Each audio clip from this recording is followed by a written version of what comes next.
Hello, I hope you are doing well out there. Today we are going to continue to work through this container of Crayola air dry clay. I have tried so many things so far and I have just enjoyed it thoroughly. And today we are going to try just making some pieces that I can add on to do like some beading and some hangers and some affirmation hangers and more of those types of things.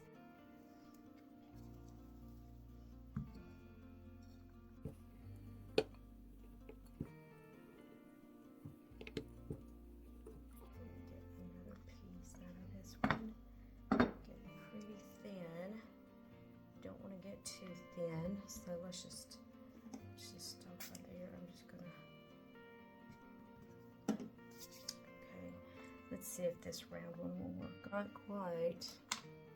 What about this heart? Would that heart work? That heart will work. Let's use it. Let's just put that right there. Finding this piece. I always love these little pieces because if you really look at them, a lot of times they already have a little heart shape. So we are going to just take advantage of that for the moment, and we're going to press this in to this one. Oh, that's kind of neat, right? Let's do just a little something on the back, because I may put like an affirmation on the back of this one, and be good to have a nice little area to do that. Just kind of put, there we go. Turn you back over.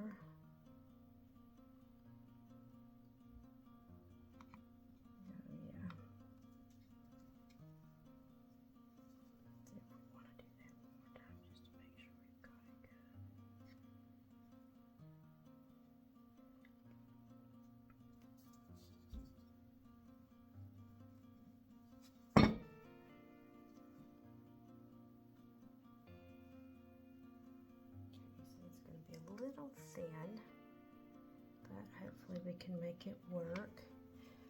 Today's all about some prep work for future projects, so we're going to leave those there to dry. This is thoroughly dry. We are just going to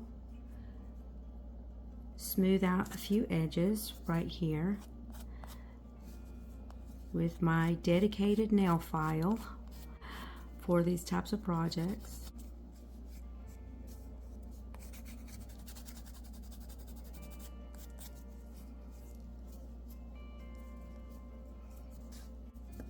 You can see kind of where that, it's got just a little bit of a dense edge.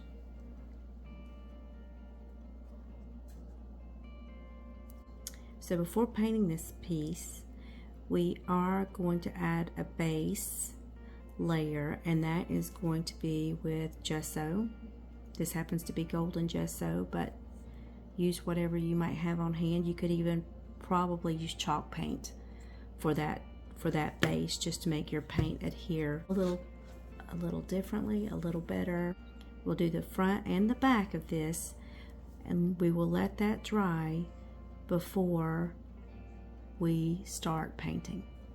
I'm going to start with all these little crevices, and there we go. Then we will go back and we will hit the high points.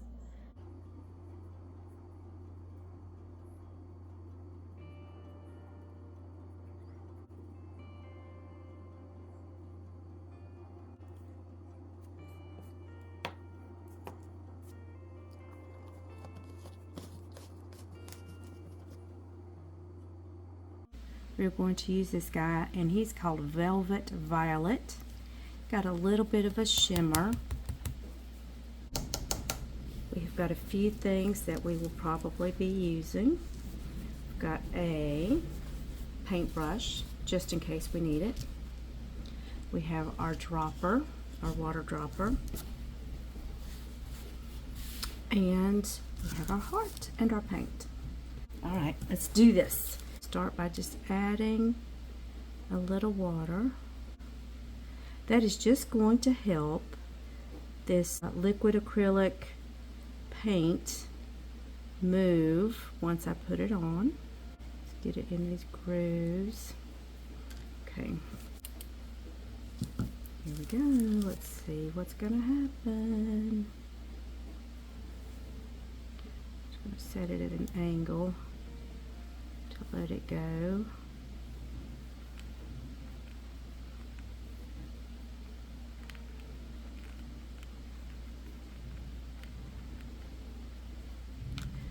For the most part, we are going to let this paint itself, we are just going to rotate it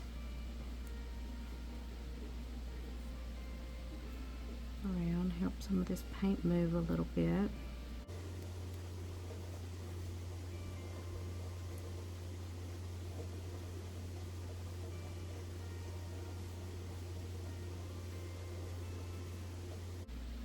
There we go.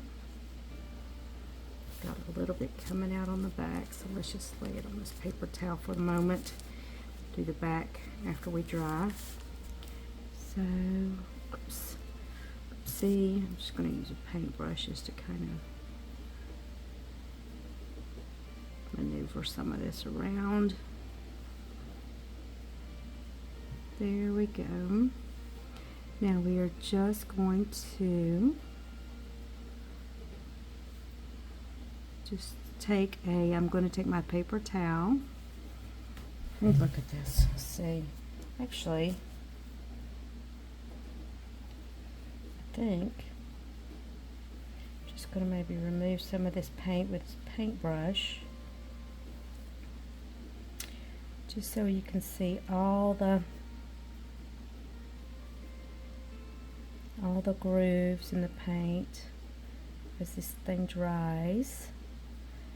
And let's make sure we don't have just a big white circle right there. There we go. I'm not wanting to pick up too much of this paint, just enough so it's not just a big blob, but it's accentuating all the beauty of the lace that we used.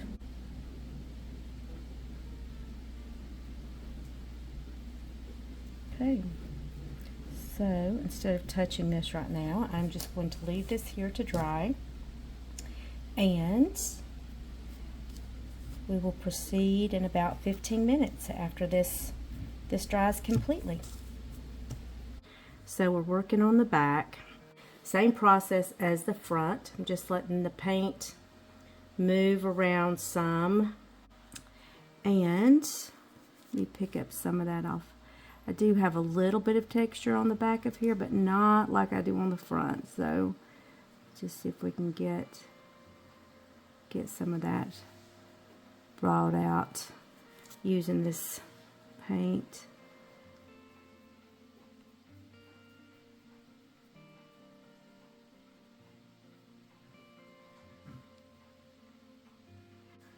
We're just going to let this sit here and dry and do its thing. And then we're just going to touch up the sides. We are almost finished with this project. Our heart is nice and dry. We have some rubber stamps and Ranger archival ink in jet black. To put everything together, we have pulled some O-rings, a hanger for our affirmation, This actually was just off of a bracelet that broke. So it is the closure piece for a bracelet that I had. And a few beads to work with. I do like to stamp out my word first on a sheet of paper. That does two things for me. Number one, I can confirm that I have all the letters that I need to spell the word correctly, and I can check the size to make sure it will fit on the heart. Let's just stamp that out real quick. So for this hanging affirmation, we are going to use the word cherish.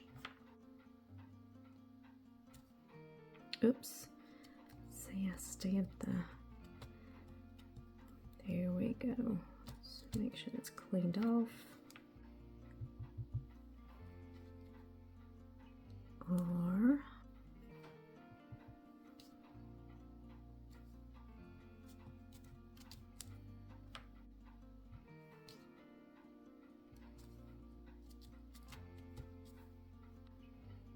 cherish.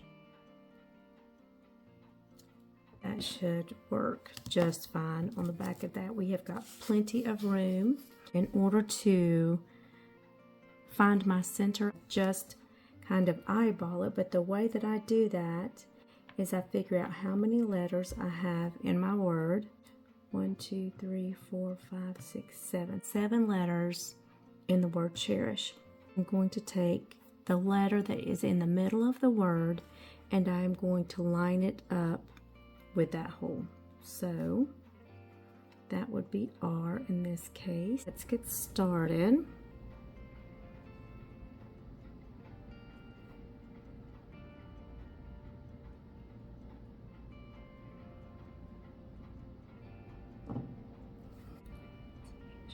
R. So I'm going to turn, well, let's do this side first. So this is my eye.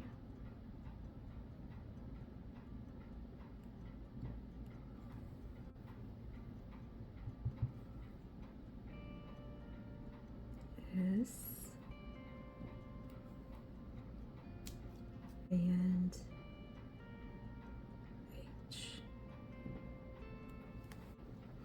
in order to line up the other side, I find that it is easier to turn it upside down. So, still working backwards. Let me make sure I have my E the right direction. Here we go. And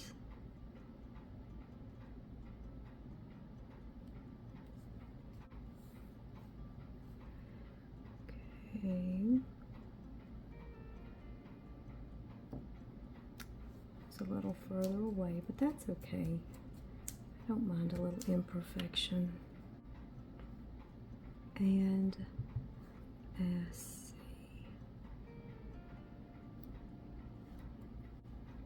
Cherish. Okay. So we are just going to set this to the side for a moment. Let's close this. Let's put everything away that we do not need. And bring everything forward that we do. And let's just put that piece right there to wait for us. Okay. I have a piece of fishing wire about 14 inches. I folded it in half.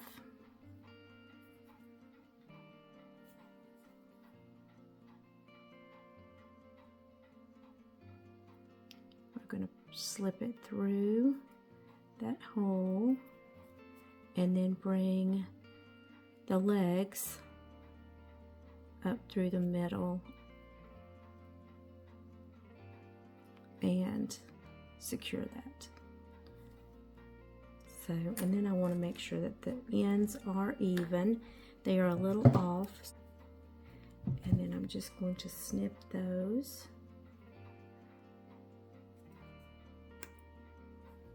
There we go. So I have something even to work with. I'm actually going to try using a needle. Sometimes it is really hard for me to see these little holes. So we're just going to use a needle to help us get these threaded. See, look, that one will not go. And this is just a blunt tipped needle that I use for that, but it looks like we're gonna have to do it the hard way.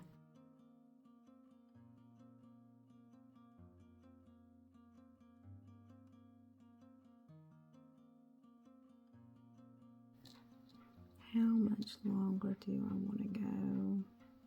If any, I mean, do I want to go any longer?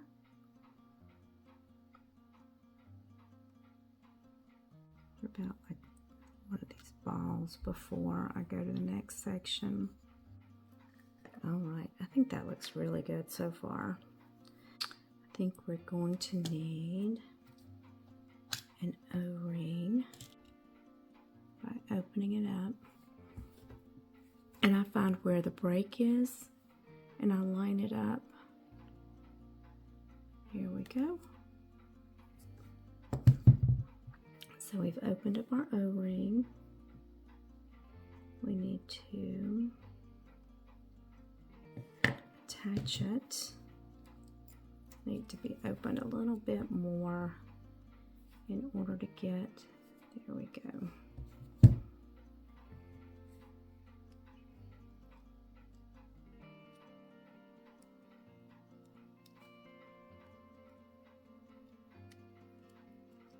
Here we are. Okay. And now we are going to just close that back up. We are working with air dry clay, which, you know, can be, you know, it's not extremely hard. So when we are closing this O-ring back up, we want to be really careful. This is kind of something that you want to do very, very gently. Just be very, very, very careful when you are doing this.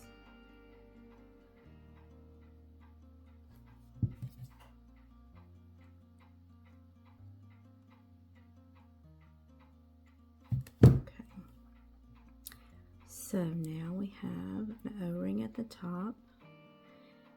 We know we're going to need an O-ring at the bottom, so should we just go ahead and do that? I'm just going to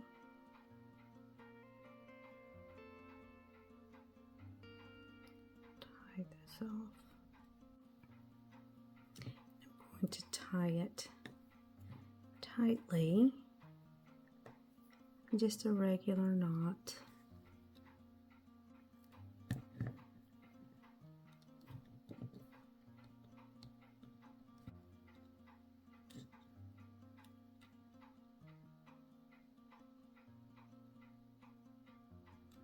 You're just going to clip this really, really close, each of these. Okay, and you can see you don't even notice the fishing wire. So now we need to add a bottom.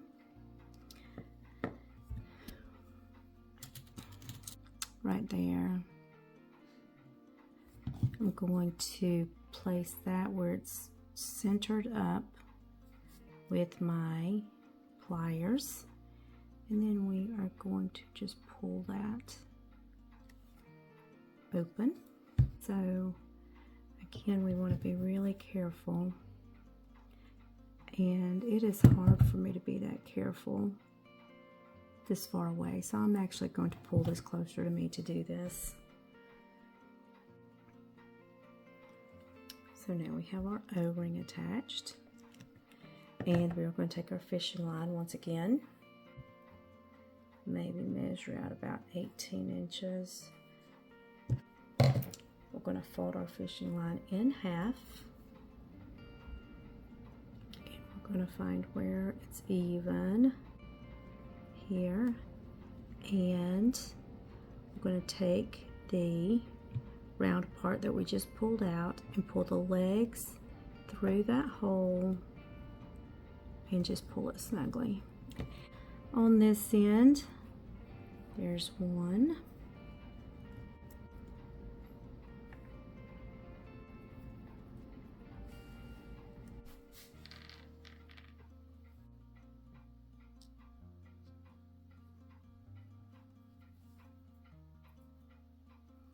And of course, that one doesn't work. That one does.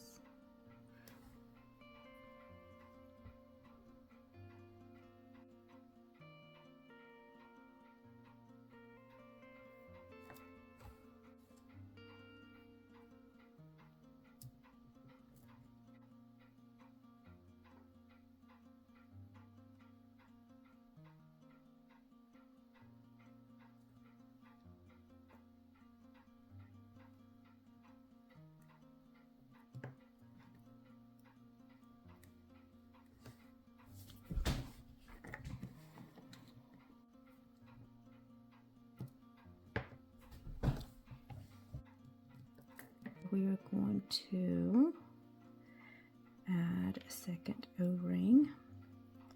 I'm not even going to undo this one. I'm just going to tie it on here. Clip that right there and add that onto here. There we go. Okay, I think this is going to be right. And we're going to close that back up.